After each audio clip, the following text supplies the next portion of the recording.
Hello guys, good morning, good morning. Alam mo guys, pagising ko kaninang umaga, ganito na yung pinto guys.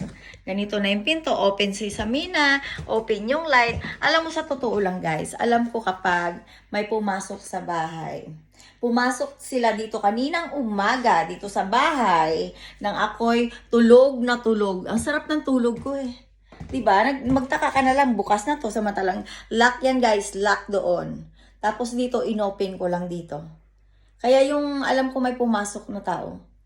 Alam mo yung mga tao dito, hindi ko alam eh. Tapos si Don mo, nagtatanong siya ng, Rogelia, all of the keys is there inside the house? Sarap sagutin. Oo nga, nandito nga ang isa. Pero dahil tanga-tanga ka, binibigay mo yung susi para ipahamak ako. Tandaan mo, ikaw ang una-unang suspect na hahantingin. Bakit? Dahil ina-allowed mo ang mga tao na humawak ng susi o kaya gumawa ng duplicate key. Ayun nga, yung katangahan mo at ako'y gigil na, dilat ng mata ko na parang ganito. Ayan, di ba? Nakakapikon guys kasi gigising ka sa umaga, ini-expect mo na magbubukas ka ng pinto para alam mo na makita mo yung araw sa kabilang side. Ayun nga guys, ang nangyari guys at may pumasok dito sa bahay guys nang hindi ko alam. Yun guys. Pero mamayang gabi guys, may gagawin ako. Alam mo, maglalagay ako ng ingay dyan. Na pag binuksan ang pinto guys, ayun, tatalukbong sa kanya ang ingay. Ayun ang gagawin ko guys na patibong mamaya. O kaya lagyan ko guys ng oil para ang umaakyat bahay dito guys, madulas guys, na maumpog ang ulo, na mabagok na ang ulo guys. Bakit nang gigigil na ako guys sa mga tao na pumapasok dito para mang-atake sa akin.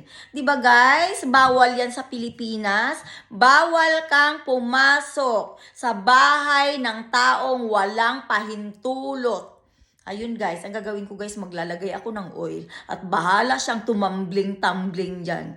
Para tawagin kong tumbling. Ayun guys, para matuto sa buhay. Kasi alam mo, nakakapikon yung ganyang klaseng tao eh, no? At saka sa mga taong nagnanamit-namit sa akin dyan, magpanamit ka na lang. Ano ka ba? Just panamit, you know? Namit is real, right?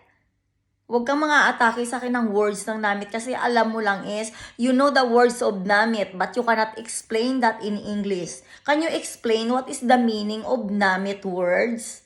Maybe you know or maybe you don't know. I will give you an idea. Much better that go to kindergarten and learn more in English. Much better, right?